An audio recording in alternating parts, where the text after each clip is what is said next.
Assalamualaikum warahmatullahi wabarakatuh.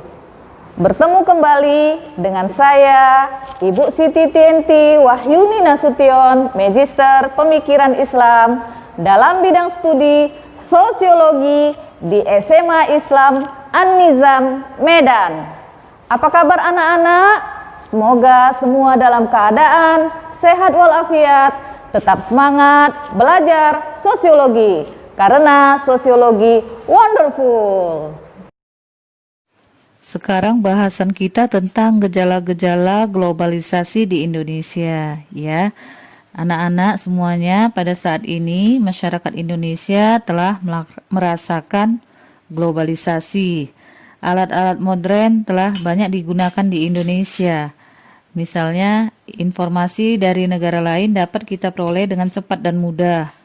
Hal ini menunjukkan bahwa Indonesia merupakan salah satu negara yang juga mengalami gejala globalisasi. Lalu bidang apa saja yang mengalami gejala globalisasi tersebut? Mari kita bahas ya. Yang pertama, bidang ilmu pengetahuan dan teknologi. Di sini, kemajuan ilmu pengetahuan selalu diikuti dengan kemajuan teknologi. Hal ini terbukti dengan banyaknya penemuan dalam bidang teknologi guna memenuhi kebutuhan hidup manusia dalam melakukan berbagai aktivitas sehari-hari mereka. Contoh kemajuan ilmu pengetahuan dan teknologi adalah sebagai berikut. Yang pertama, adanya penemuan telepon. Nah, yang kedua, penemuan alat transportasi.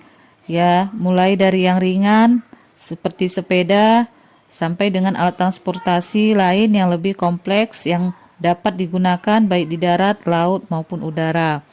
Penemuan ini sangat bermanfaat bagi masyarakat karena dapat menghemat waktu, tenaga, dan biaya dalam melakukan perjalanan mereka. Nah, yang ketiga, penemuan peralatan kantor seperti mesin tik sampai dengan komputer yang dapat membantu menyimpan dan mengolah data, ya, serta mengirim data. Penemuan ini selanjutnya berkembang ya pada penemuan yang lebih canggih lagi, yaitu jaringan internet. Berikutnya, pemanfaatan sumber-sumber energi yang dapat diperbaharui seperti energi surya, angin, air, nuklir, dan biogas untuk melengkapi keberadaan sumber-sumber energi yang tidak dapat diperbaharui. Nah, contoh-contoh tersebut hanya sebagian kecil dari hasil kemajuan ilmu pengetahuan dan teknologi. Masih banyak lagi penemuan-penemuan ya lainnya di berbagai bidang seperti di bidang kesehatan dan pertanian. Pengembangan ilmu pengetahuan dan teknologi di Indonesia melibatkan negara-negara lain dalam banyak proyek pengembangan ilmu pengetahuan, seperti penelitian-penelitian, beasiswa, dan institusi pendidikan. Negara-negara lain banyak terlibat baik dari segi pembiayaan maupun pengadaan fasilitas. Sebagai contoh, saat ini terdapat berbagai beasiswa pendidikan yang diberikan negara-negara lain kepada para pemuda Indonesia.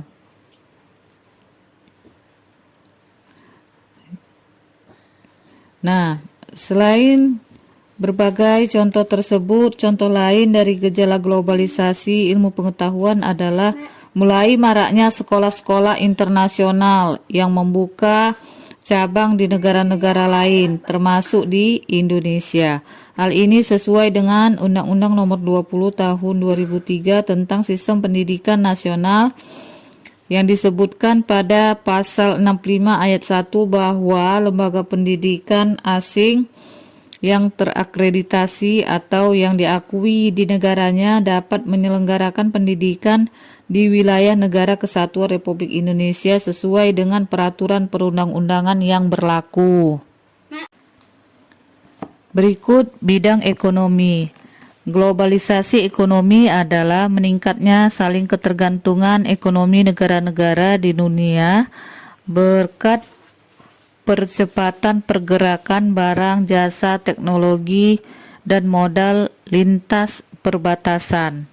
Globalisasi ekonomi merupakan proses peningkatan integrasi ekonomi antar negara yang berujung pada munculnya pasar global dan pasar dunia tunggal. Globalisasi ekonomi terdiri dari globalisasi produksi, pasar, teknologi, serta perusahaan dan industri.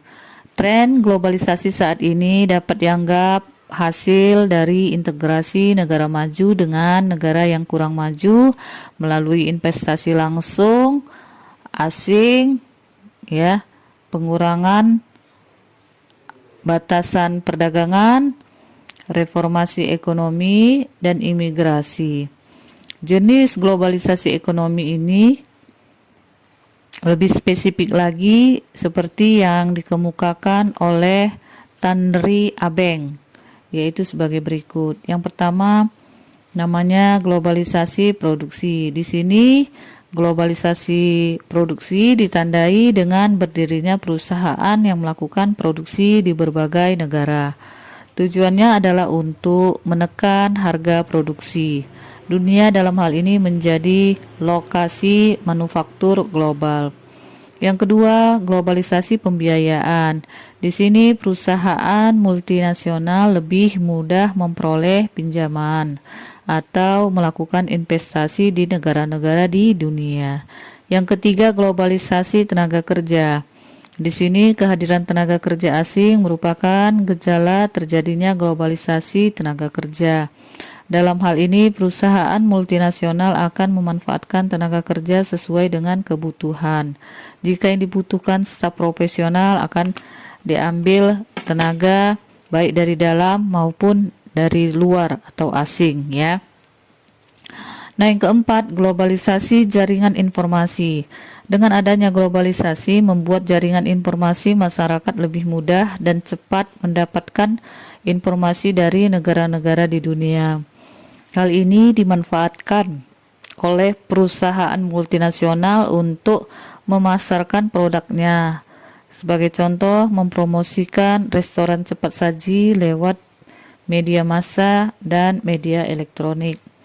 Nah, berikut adalah globalisasi perdagangan. Di sini globalisasi perdagangan terwujud dalam bentuk penurunan dan penyeragaman tarif serta penghapusan non-tarif sehingga kegiatan perdagangan dan persaingan menjadi lebih mudah, ketat, dan adil. Nah, anak-anak yang baik, sejarah globalisasi ekonomi dunia diperkirakan dimulai ketika tahun 1944. Terdapat 44 negara menghadiri konferensi Bretton Woods untuk menstabilkan mata uang dunia dan menetapkan kredit untuk perdagangan internasional pada era pasca Perang Dunia Kedua. Tatanan ekonomi internasional yang direncanakan oleh konferensi ini menjadi pemicu tatanan ekonomi yang digunakan hari ini. Konferensi ini juga menumbuhkan beberapa organisasi yang penting bagi terbentuknya ekonomi global dan sistem keuangan global, ya, seperti Bank Dunia, Organisasi Perdagangan Dunia, dan lain-lain. Salah satu tujuan dari globalisasi di bidang ekonomi yang dilakukan di berbagai negara di dunia, khususnya di Indonesia, adalah untuk meningkatkan kesejahteraan masyarakatnya.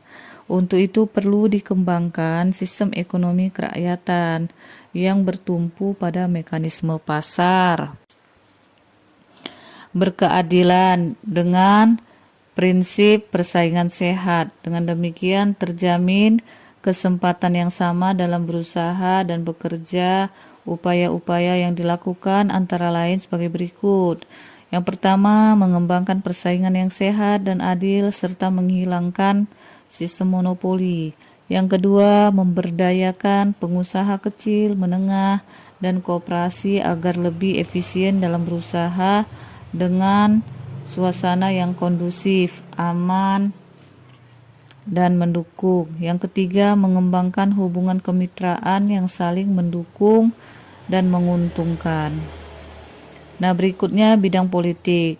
Keberhasilan pembangunan di bidang politik semakin memantapkan tatanan kehidupan politik dan kenegaraan yang berdasarkan demokrasi Pancasila.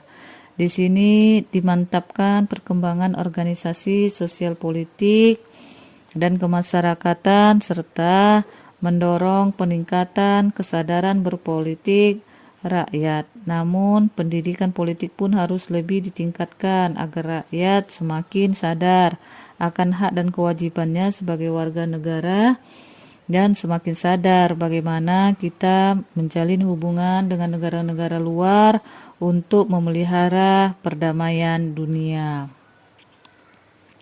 Nah, berikutnya adalah bidang budaya. Globalisasi budaya telah meningkatkan kontak lintas budaya. Peningkatan interaksi kultural melalui perkembangan media massa, terutama televisi, film, musik, dan transmisi berita internasional.